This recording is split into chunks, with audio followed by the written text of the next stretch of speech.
आपण भेटतोय आज डॉक्टर चरण सोनारे सर यांना. डॉक्टर चरण सोनारे आयुर्वेदाचार्य पंचकर्म तज्ज्ञ, वरुड जिल्हा अमरावती. 21 वर्षापासून संपूर्ण आयुर्वेद चिकित्सा पंचकर्म केंद्र सर चालवतात. वरुड तालुक्यात नव्हे तर संपूर्ण महाराष्ट्रातून ओहळच्या आजाराचे रुग्ण सरांकडे आयुर्वेद उपचारांकरिता येतात. लिव्हरचे आजार, डायबिटीज आणि किडनी फेलियरकरिता सरांनी नागपूर येथे 2ऱ्या व 4थ्या रविवारी OPD सुरू केली आहे आणि ही वरुडकरांकरिता अभिमानाची बाब आहे. तर आज आपण जाणून घेऊया लिव्हरचे आजार आणि आयुर्वेद उपचार. आयुर्वेदाचे उद्देश काय आहे सर? ओम श्री धन्वंतरे नमः.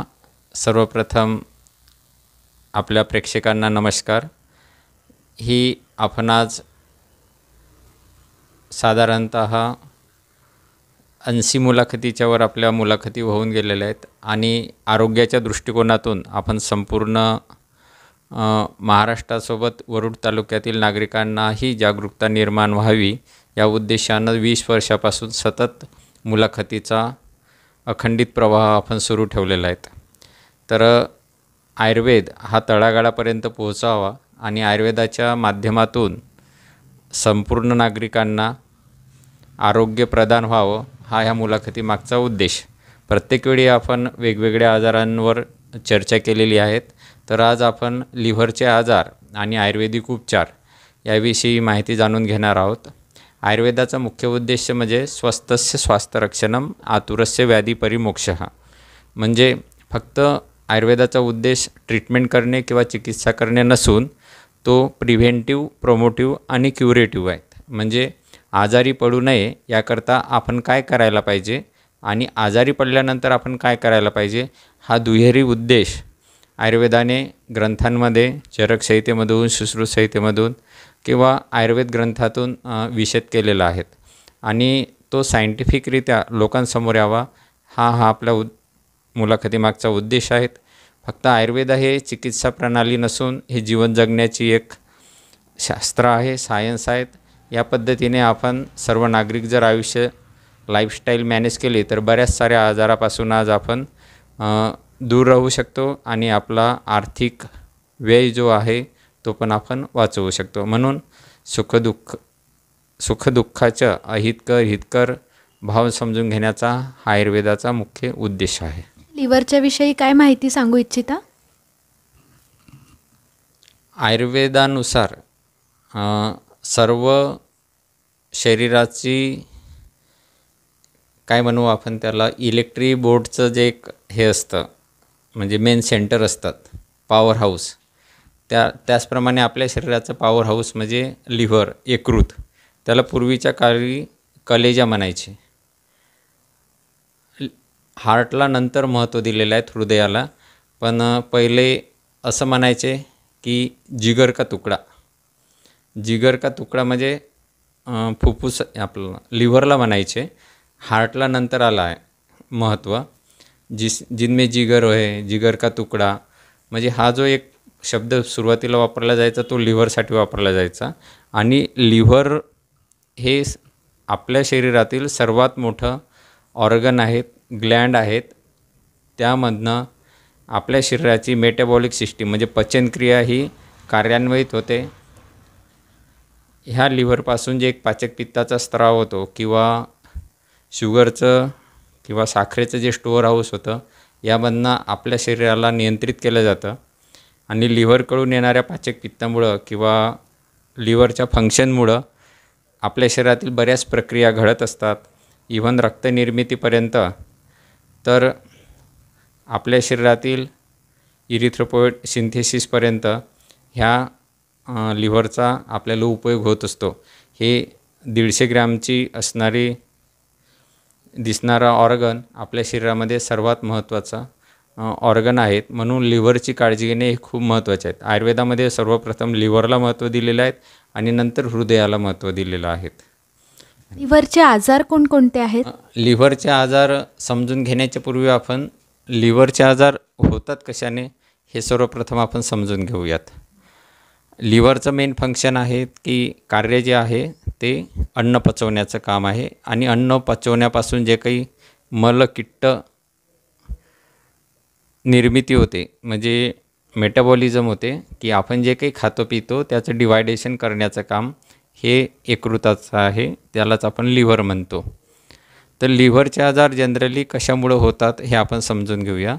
तर लिव्हरच्या अवयव हा खराब होण्यामागे सर्वात महत्त्वाचं कारण आहे मद्यपान, ज्याला अल्कोहोलिक आपण म्हणतो. ड्रिंक घेणे किंवा दारू पिणे, मद्यपान करणे हे सर्वात मोठं कारण आहे लिव्हरचं.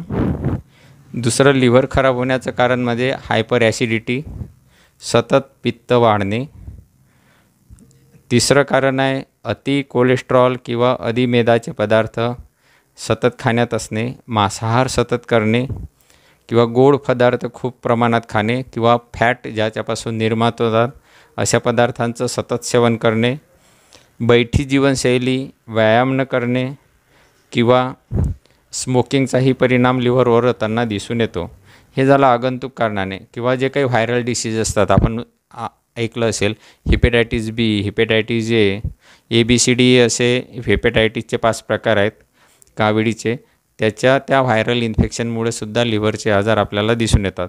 त्याचप्रमाणे विल्सन डिसीज हा पण एक लिव्हरचा आजार आहे. सेकंडरी म्हणून लिव्हरवर जे परिणाम होतात डायबिटिकमुळं किंवा इतर कारणामुळं किंवा किडनी फेल्युअरमध्ये सुद्धा लिव्हरवर दुष्परिणाम होताना आपल्याला दिसून येतात. तर मेनली लिव्हर खराब होण्यामागचं एकच कारण आहे जास्त महत्त्वाचं, ते म्हणजे मद्यपान आणि अतिस्निग्ध पदार्थांचं सेवन, व्यायाम न करणे, बैठी जीवनशैली आणि पोटाची पाचन पद्धती जी आहे ते व्यवस्थित न ठेवणे किंवा वारंवार कोणत्याही पेनकिलर खाणे किंवा स्टेरॉइड्स घेणे किंवा कोणत्याही न विचारता, डॉक्टरांना न विचारता आयुर्वेदिक औषधं किंवा कोणतेही अन्य औषधी घेणे हे कारणं लिव्हर खराब होण्यामागे जास्त दिसून येतात. तरी पण सर्वात महत्त्वाचं कारण म्हणजे मद्यपान, दारू पिणे, अतिप्रमाणात दारू पिणे हे आपण म्हणू शकतो.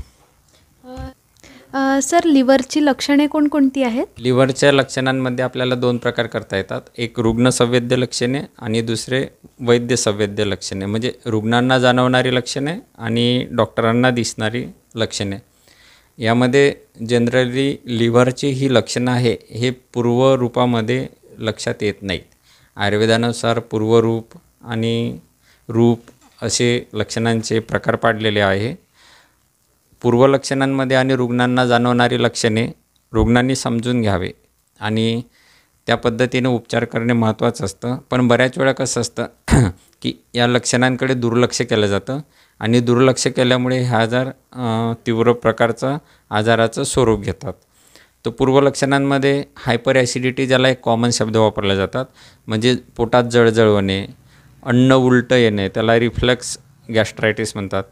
अन्न उलटं येणे, तोंडाला चव नसणे, उलट्या होणे, सतत मळमळ होणे किंवा पोट साफ नसणे, पोटाला फुगारा असणे, मलबद्धता असणे किंवा काविळीचे लक्षणं दिसतात. म्हणजे मलमूत्र पिवळं, मलमूत्राचा रंग जो असतो तो पिवळसर असणे अतिप्रमाणात. जे इथे असतं इक्टेरस म्हणतात, डोळ्यांमध्ये पिवळेपणा येतो, त्याला इक्टेरस म्हणतात. हे काविळीचं प्रमाण आहे, ते डॉक्टर फाइंड आउट करतात. त्यानंतर जनरली थकवा जाणवतो. बऱ्याच वेळा जर शरीरामध्ये खूप दिवसाचा ताप आहे, ज्याला आपण टायफॉईड म्हणतात एक रुटीनली, त्या प्रकारचा जर ताप असेल आणि तो शरीरामध्ये तसाच राहत असेल आणि त्याची पूर्णतः ट्रीटमेंट केल्या जात नसेल, काळजी घेतल्या नसेल जात, तर ते काविळीकडे जातं, जॉन्डिस ज्याला म्हणतात.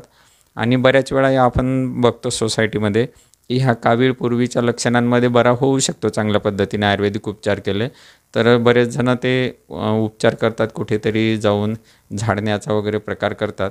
परंतु जे इन्फेक्टिव्ह हिपॅटायटिस असतात ते 2-3 दिवसात तसेही क्युअर व्हायला लागतात. परंतु जे सेकंडरी कारणाने किंवा दुसऱ्या कारणाने आलेले असतात, अल्कोहोलमुळे किंवा व्हायरल हिपॅटायटिस वगैरे, याला डॉक्टरांचीच ट्रीटमेंट घेणे खूप महत्त्वाची ठरते. डॉक्टरांच्या लक्षणांमध्ये जर आपल्याला कावीळ दिसत असेल किंवा तपासणीनंतर पोटाला फुगारा दिसत असेल तर, आणि ह्या कावीळ जर जास्त प्रमाणात वाढायला लागला तर मग लिव्हर सिरोसिस, म्हणजे सुरुवातीला जेव्हा अतिप्रमाणात लिव्हर खराब होतो तेव्हा त्याला हिपॅटोमेगॅली म्हणतात, म्हणजे लिव्हरवर सूज येते आणि लिव्हरची साईज थोडीफार वाढते. तरी पण पेशंट अपत्य सेवन करतच असला आणि तो जर खाण्यापिण्यावर नियंत्रण ठेवत नसेल तर त्या लिव्हरच्या पेशी नंतर मृत व्हायला लागतात. मध्यंतरी फॅटी लिव्हर, म्हणजे पहिले हिपॅटोमेगॅली, नंतर फॅटी लिव्हर आणि नंतर लिव्हर सिरोसिस असे याचे चेंजेस येतात. म्हणजे सुरुवातीला इन्फेक्शन होणे, म्हणजे साधा लिव्हरला सूज येणे, त्याला हिपॅटायटिस म्हणतो. नंतर हिपॅटोमेगॅली, नंतर फायब्रोसिस म्हणजे लिव्हरच्या पेशी मृत व्हायला सुरुवात होणे आणि नंतर लिव्हर सिरोसिस म्हणजे लिव्हरच्या पेशी पूर्णतः मृत होणे, याला लिव्हर सिरोसिस म्हणतात. जनरली हे लिव्हर सिरोसिस स्टेज जे अतिमद्यपान करतात, ड्रिंक करतात किंवा खूप सारा मांसाहार घेतात, नेहमी ॲसिडिटी असते आणि ती ॲसिडिटी ते फक्त गोळ्या घेऊन सप्रेस करतात, अशा लोकांना हा लिव्हर सिरोसिस नावाचा आजार जास्त होताना दिसतो. आणि हे लिव्हर सिरोसिस कमी झाला की नंतर पोटात पाणी होण्याचं प्रमाण वाढतं. त्यालाच जलोदर म्हटलं गेलेलं आहे किंवा जालंधर असं पूर्वीच्या काळी म्हटलं जायचं. त्याला असायटिस म्हणतात. म्हणजे जे फ्लुईड आहे आपल्या शरीरातलं ते बाहेर फेकलं जात नाही आणि अन्नपचन होत नाही, त्याच्यामुळे धातुपाक होऊन त्या अन्नाचं द्रवरूपात रूपांतरण हो पेरिटोनियल कॅव्हिटी म्हणजे पोटाच्या मांसपेशींच्या लेअरमध्ये पाणी साचायला लागतं, त्याला असायटिस म्हणतात किंवा जलोदर म्हणतात. हे क्रिटिकल कंडिशन असते. त्याच्यानंतर पेशंट कोमामध्ये जाण्याचे लक्षणं दिसतात, त्याला हेपॅटिक एन्केफॅलोपॅथी असं म्हणतात. आणि नंतर ह्या स्टेजमध्ये लघवी कमी होणे, संडास साफ न होणे, पोटाला खूप सारा फुगारा येणे, थकवा येणे, पायावर सूज असणे, हिमोग्लोबिन कमी येणे, हे स्टेप वाईज सुरुवातीच्या काळापासून जस्ट सुरुवात होते आणि पोटात पाणी होण्यापर्यंत काविळीचा आजार जाऊन बसतो. जर सुरुवातीला ट्रीटमेंट केले तर आयुर्वेदानुसार हे आजार छानपैकी बरे होऊ शकतात. आणि आपले याकरता रिसर्च पेपर पण प्रेझेंट झालेले आहेत. आपल्याला यासाठी बरेचसे पुरस्कार पण मिळालेले आहेत आणि यासाठी आपण आता नागपूरमध्ये पण याचं कार्य सुरू केलेलं आहे. तर लिव्हर ट्रान्सप्लांटपर्यंत जाणारे रुग्णसुद्धा या आयुर्वेदिक उपचाराने आजकाल बरे व्हायला मदत होते. लिव्हरच्या आजारावरती कोणकोणत्या तपासण्या केल्या जातात? जेव्हा पेशंट डॉक्टरकडे येतो आणि आपण सांगितल्याप्रमाणे पेशंट लक्षणं सांगायला लागतो आणि मग डॉक्टर्स पण आम्ही पण ते नाडी परीक्षण किंवा पेशंटला एक्झामिन करून पर ॲबडॉमेन किंवा ऑस्कल्ट करून डोळ्यांचा रंग बघून लघवीचा रंग विचारून म्हणजे जी हिस्ट्री असते ती विचारल्यानंतर जनरली लिव्हरच्या आजारामध्ये लिव्हर फंक्शन टेस्ट नावाची एक टेस्ट आहे. त्याच्यामध्ये बिलिरुबिन बघितलं जातं, SGOT, SGPT, अल्ब्युमिन ह्या लेवल बघितल्या जातात.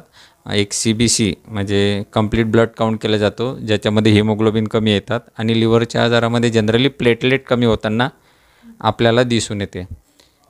आणि हे प्लेटलेट कमी झाल्या की पेशंटला त्याचे कॉम्प्लिकेशन जाणवतात. म्हणजे पोटामध्ये पोर्टल लिव्हरमध्ये जर ब्लड सर्क्युलेशन स्टॉप झालं किंवा ऑब्स्ट्रक्शन आलं किंवा अडथळा निर्माण झाला तर पोर्टल व्हेनद्वारे जे लिव्हरला सर्क्युलेशन होते तिथं प्रेशर निर्माण होतं, त्याला पोर्टल हायपरटेन्शन म्हणतात. आणि त्या पोर्टल हायपरटेन्शनमधून पेशंटला अन्ननलिकेतून रक्ताची उलटी होते कधीकधी किंवा संडासमधनं रक्त पडायला लागतं, त्याला पोर्टल हायपरटेन्शनमुळे ते उसोफेजल व्हरायसिस होतात. तर ही क्रिटिकल कंडिशन असते अशा रुग्णांसाठी. तर म्हणून आपण याच्यामध्ये बऱ्याचशा ट्रीटमेंट करतो. तर सुरुवातीला ब्लड रिपोर्ट इन्व्हेस्टिगेशन केले जातात, सोनोग्राफी केली जाते, अल्ट्रासाऊंड, त्याच्यामध्ये लिव्हर सिरोसिस, पाणी किती कलेक्ट झालेलं आहे, लिव्हर किती खराब झालेलं आहे, स्टेजेस कळतात. याही नंतर एक फायब्रोस्कॅन केला जातो, म्हणजे लिव्हर किती फायब्रोसिस झालेलं आहे, किती सिरोसिस झालेलं आहे हे आपल्याला कळतं. याही नंतर जेव्हा ब्लिडिंग होतं तोंडाद्वारे किंवा रक्ताची उलटी होते त्यावेळेस एंडोस्कोपी केल्या जाते. एंडोस्कोपीमध्ये मग कधीकधी ते बँड लायगेशन आपण अदर हॉस्पिटलला करून घेतो. अशा पद्धतीने याच्यामध्ये लक्ष देतात. कधीकधी CT ॲबडोमेन करतात आणि मेन म्हणजे LFT liver function test, CBC आणि सोनोग्राफी ह्या 3 प्रायमरी स्वरूपाच्या तपासण्या अशा रुग्णांनी लगेच करणं डॉक्टरांच्या सल्ल्यानुसार खूप अत्यावश्यक ठरतं. म्हणजे ती समोरचा आजार वाढवण्यासाठी आपल्याला प्रिव्हेंटिव्ह ठरतं. सर सर मला सांगा, या आजारावरती कोणती काळजी घ्यायला पाहिजे मग रुग्णांनी? आयुर्वेदानुसार जसा उद्देश आपण सांगितला, स्वस्थस्य स्वास्थ्य रक्षणम, आतुरस्य व्याधी परीक्षा, म्हणजे सुरुवातीला काय असतं की प्रिव्हेंटिव्ह, प्रोमोटिव्ह आणि क्युरेटिव्ह हा ट्रीटमेंटचा प्रोटोकॉल असला पाहिजे. म्हणजे कोणताही आजार कोणत्या कारणाने झाला तर ते कारणं दूर करणे यालाच पथ्यपालन म्हणतात. परंतु लोकांनी यांचा गैरसमज करून ठेवलेला आहे की आयुर्वेदामध्ये खूप पथ्य असतं किंवा खूप कडू औषधं असतात. असं राहत नाही. पथ्य हे कशासाठी असतं? उदाहरण द्यायचं झालं तर आपण गाडीत पेट्रोल टाकतो की रॉकेल टाकतो? ऑब्व्हियसली आपण पेट्रोल टाकणार. रॉकेल टाकलं तर गाडीचं कार्बोरेटर खराब होणार. त्याचप्रमाणे आपण जर शरीरामध्ये पोटामध्ये काहीही टाकलं तर आपल्या शरीराचं कार्बोरेटर म्हणजे लिव्हर आहेत, ते पण खराब होणार ना. औषधासाठी पथ्य नसतं, ते तुमच्या आजारासाठी असतं. आणि नेमकं हेच होतं आहे सोसायटीमध्ये की प्रिव्हेन्शन, प्रमोशन, काउन्सिलिंग केलं जात नाही किंवा सांगितलं जात नाही आणि पेशंट पाळायला तयार नसतात. त्यांना शॉर्टकट हवा असतो. टायफॉईड झाल्यानंतरसुद्धा पेशंट पाणी उकळून पित नाही. ही शोकांतिका आहे शिकलेल्या लोकांमध्ये सुद्धा. लिव्हरच्या आजारामध्ये काळजी घेताना ज्याला प्रिव्हेंटिव्ह म्हणू आणि प्रोमोटिव्ह म्हणू, ही जर काळजी घेतली तर जनरली लिव्हर खराब होत नाही. टायफॉईड झाला असताना किंवा कोणत्याही स्वरूपाचा ताप झालेला असताना आपण जर पाणी उकळून पिणे, दूषित अन्न, दूषित पाण्याचा वापर न करणे, घरचंच जेवण करणे, अशा प्रकारची जर आपण काळजी घेतली तर हा जो शरीरामध्ये राहणारा ताप आहे किंवा जीर्ण स्वरूपाचा ताप आहे, ज्वर आहे, तो काविळीकडे जाणार नाही, लिव्हरवर त्याचे दुष्परिणाम होणार नाहीत. सोबतच जे निदान परिवर्जन आयुर्वेदाने सांगितलं आहे, म्हणजे जे हेतू आहेत आजाराचे, कारणं आहेत, जसं ड्रिंक करणे, मांसाहार करणे अतिप्रमाणामध्ये, कोणत्याही प्रकारचे व्यसन करणे किंवा खूप मसालेदार पदार्थ खाणे, वारंवार हॉटेलिंग करणे किंवा खूप सारं पाणी पिण्यामुळेही पोटातला अग्नी मंद होतो. पाणी पिण्याचं प्रमाण ॲज पर रिक्वायरमेंट आपल्या शरीराचं असावं. कावीळ वगैरे झाला असेल तर आयुर्वेदिक डॉक्टरांकडून किंवा डॉक्टरांकडून ट्रीटमेंट करून घ्यावी. पोट साफ होणे हे महत्त्वाचं असतं. याचा दुष्परिणाम पण आपल्या लिव्हरवर होत असतो. अतिप्रमाणात आपण साखर खात असू किंवा गोड खात असू किंवा मैद्याचे पदार्थ खात असू तर ते लिव्हर त्याचं स्टोअर हाऊस आहेत. ते शुगरच्या फॉर्ममध्ये, साखरेच्या फॉर्ममध्ये आपल्या लिव्हरमध्ये स्टोअर करतात. आणि ते जर अतिप्रमाणात झाले आणि आपण एक्झरसाईज नाही करू किंवा ती स्टोअर केलेली साखर किंवा इन्कम आपण यूज नाही करू तर मग लिव्हरवर स्वेलिंग येतं किंवा लिव्हर फायब्रोसिस, फॅटी लिव्हर असे लक्षणं सुरुवातीला दिसायला लागतात.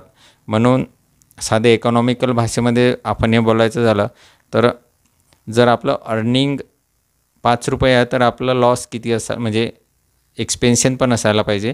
नाहीतर त्या डिपॉझिट झालेल्या इकॉनॉमीवर जसा इन्कम टॅक्स पडतो तसा आपल्याला लिव्हरच्या याच्यावर पण दुष्परिणाम होऊन आजार आपल्याला मिळणार आहेत. म्हणून जस्ट खाण्यावर नियंत्रण करणे, दिनचर्या व्यवस्थित ठेवणे, त्यालाच आपण लाईफस्टाईल मॅनेजमेंट म्हणू. आणि दुसरं म्हणजे अतिमद्यपान करणे विशेष करून टाळावे. आजकाल मला मद्यपानावरून असं निदर्शनात येत आहे की 24-24, 20-20 वर्षाचे तरुणसुद्धा ह्या मद्यपानामुळं आजारी पडत आहेत आणि लिव्हरचे आजार त्यांना होत आहेत. म्हणून आर्थिक तर व्यय याच्यामधून होतो, परंतु शारीरिक स्वरूपाची हानी होते, कौटुंबिक हानी होते, सामाजिक हानी या व्यसनामुळे आज समाजामध्ये होत आहेत. म्हणून लिव्हरच्या आजारासाठी जास्तीत जास्त जे कारण महत्त्वाचं आहे ते म्हणजे मद्यपान. यापासून सर्व तरुणांनी किंवा जे अति व्यसन करत असेल त्यांनी यापासून दूर राहावे आणि आपल्या कुटुंबाला आधार द्यावा, ही सुद्धा आम्ही विनंती या मुलाखतीच्या माध्यमातून करतो. सर, तुमचे लिव्हर आजारावरती खूप सगळे पेपर रिसर्च झालेले आहे. नॅशनल पुरस्कार पण भरपूर मिळालेले आहेत तुम्हाला. तर तुम्ही नागरिकांना त्यावरती काय उपचार घ्यायला सांगू इच्छिता? लिव्हरच्या आजारामध्ये जनरली उपचार करताना किंवा ट्रीटमेंट करताना लिव्हर ट्रान्सप्लांट सांगितलं जातं. परंतु बऱ्याच सामान्य कुटुंबातील लोकांना लिव्हर ट्रान्सप्लांट करणे शक्य होत नाहीत. तर 20 वर्षापासून आपण यावर संशोधन करतो आहे आणि वेगवेगळ्या संशोधनातून आपल्याला आज एक प्रोटोकॉल तयार झालेला आहे लिव्हर सिरोसिस आणि जलोदर या आजारासाठी किंवा काविळीसाठी. तर यामुळेच आपल्याला नागपूर येथे पण चांगला रिस्पॉन्स मिळतो आहे या आजारासाठी. तर पंचगव्य चिकित्सा पुरस्कार गोविज्ञान अनुसंधान केंद्रातर्फे तो आपल्याला प्राप्त झालेला आहे. यामध्ये आपण जे काही आयुर्वेदिक चरक संहितेनुसार ट्रीटमेंट प्रोटोकॉल आहेत ते सांगतो. विशेष करून त्याच्यामध्ये हेतू निदान परिवर्जन म्हणजे पथ्यपालन दिनचर्या मॅनेज करायला सांगणे किंवा जे आयुर्वेदिक औषधं रुग्णाच्या आजारानुसार जे काही फलत्रिकादी काढा किंवा काही औषधी असतात, कुटकीसारखे औषधं आहेत, अमृतासारखे औषधं आहेत, रजनीसारखे औषधं आहेत किंवा अनंत मूळ आहेत, भूम्या आम्लकी आहे किंवा एरंड मूळपत्र आहे, असे बरेचसे औषधं आयुर्वेदाने लिव्हरच्या आजारा सांगितलेले आहेत. आरोग्यवर्धिनी नावाचं मेडिसिन आहेत. खूप सारे लांब लिस्ट आहेत आयुर्वेदानुसार, पण ती कधी कशी आणि कोणत्या रुग्णाला केव्हा वापरायची हे खूप महत्त्वाचं असतं. आम्हाला खूप सारे औषधं याच्यामध्ये जे चूर्ण असतात किंवा काष्ट औषधी ज्याला म्हणतात ती ओरिजिनल आजकाल मार्केटमध्ये मिळत नाही किंवा कंपन्यांमध्ये मिळत नाही किंवा काही कंपन्या देतात पण महागडं पडतं. तर आम्ही बरीच औषधं स्वतः कलेक्ट करतो, ती स्वतः निर्माण करण्याचं काम करतो आणि रुग्णाला त्या पद्धतीनं आहार, दिनचर्या, व्यायाम, योगासनं आणि औषधं अशा माध्यमातून आपण रुग्णांना बरं करण्याचा प्रयत्न करतो आणि याच्यातून बरीचशी सफलता आपल्याला आज प्राप्त होत आहेत. कमी पैशांमध्ये जे रुग्ण लिव्हर ट्रान्सप्लांट करू शकत नाही किंवा त्यांना खर्चिक होतं ICUमधली नागपूरची ट्रीटमेंट, ते आज आपल्याकडे नागपूर, मुंबई किंवा बऱ्याच ठिकाणाहून महाराष्ट्रातून येत असतात. पंचकर्मामध्ये आपण त्यांना विरेचन देणे, स्नेहसंवेदन करणे असे रुग्णानुसार आपण उपचार करतो आणि याच्यातून आपल्याला बरीचशी फलप्राप्ती होत आहेत. सांगण्याचा उद्देश आजच्या मुलाखतीचा हाच आहे की अशा आजाराला बळी पडल्यानंतर पेशंट खूप आणि कुटुंब खूप असं संभ्रमित होतं की आपण उपचार कसे करावे. खूप महागडे उपचार असतात. लिव्हर ट्रान्सप्लांट आपल्याकडून होईल की नाही होईल, आपल्याकडून उपचार होईल की नाही होईल, आपल्याला रुग्ण वाचेल की नाही वाचेल. पण रुग्णांना एक विल पॉवर असेल आणि त्यांची इच्छाशक्ती असेल तर आज आपण असं म्हणू शकतो की आयुर्वेदाच्या माध्यमातून अशा रुग्णांना आपण आज चांगल्या प्रकारे बरं करू शकतो आणि उपचारही इकॉनॉमिकल कंडिशनमध्ये आपण उपलब्ध करून दिलेले आहेत. म्हणून आपल्या चॅनलच्या माध्यमातून माझी परत रुग्णांना विनंती राहील, मद्यपान व्यसन टाळावे, त्याला बळी पडू नयेत. त्या व्यसनामुळं कित्येक घरे उद्ध्वस्त होतात, कुटुंब उद्ध्वस्त होतात, समाजाला त्याची हानी होते आणि आपलं कुटुंब रस्त्यावर येतात. आम्ही बघतो की आईवडील म्हातारे असतात, मुलगा जवान असतो. ज्या वयामध्ये मुलाने आईवडिलांना आमच्या दवाखान्यात आणायचं असते त्या वयामध्ये ते म्हातारे आईवडील मुलाला घेऊन येतात आणि त्यांच्या चेहऱ्यावरचा तो निशब्द आक्रोश जो असतो, त्यांच्या डोळ्यातील जे अश्रू असतात की माझा मुलगा वाचेल की नाही वाचेल, ह्या व्यसनामुळे याचं जीवन व्यर्थ चाललेलं आहे. तर अशा म्हाताऱ्या आईवडिलांच्या चेहऱ्याकडे बघून, तुमच्या मुलाबाळांकडे बघून महिलांवर जो अन्याय होत आहे याच्यामधून तो दूर करता येईल का, हे बऱ्याच आपल्या समाजाने, सोसायटीने किंवा न्यायव्यवस्थेने विचार करणं आज खूप महत्त्वाचं ठरत आहेत. नाही तर यामध्ये 18 ते 23% समाज भरकटले जात आहेत, तरुण भरकटले जात आहेत आणि समोरच्या काळामध्ये ही परिस्थिती अतिशय गंभीर होईल आणि हे होऊ नये म्हणून आजच प्रिव्हेन्शन करणे, स्वस्तस्य स्वास्थ्यरक्षणं साधणे हे आयुर्वेदाचा उद्देश आहे. हा उद्देश सफल हो हीच आम्ही ईश्वरचरणी प्रार्थना करतो आणि आजच्या मुलाखतीला इथे विराम देऊयात आणि भेटूयात समोरच्या आणखी एखाद्या आजारावर चर्चा करण्यासाठी आपल्या चॅनलसोबत. धन्यवाद. डॉक्टर चरण सोनारे सर यांनी आपल्याला खूप चांगल्या प्रकारे मार्गदर्शन करून समजावून सांगितलेलं आहे. धन्यवाद सर.